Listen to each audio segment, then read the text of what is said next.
Welcome, today in front of me ASUS Zenfone 9 and I'll show you how to remove SIM pin from SIM card on this device. So first let's just unlock our SIM card, and after that we should unlock our smartphone. So now just let's launch the settings application, and after that we should find the security unlock screen section. After that scroll a little bit more down and here you'll see the SIM card lock section.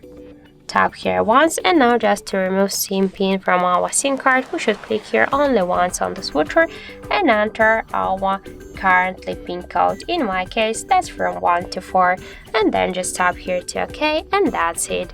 Now we just successfully remove SIM pin from SIM card on our ASUS Zenfone device.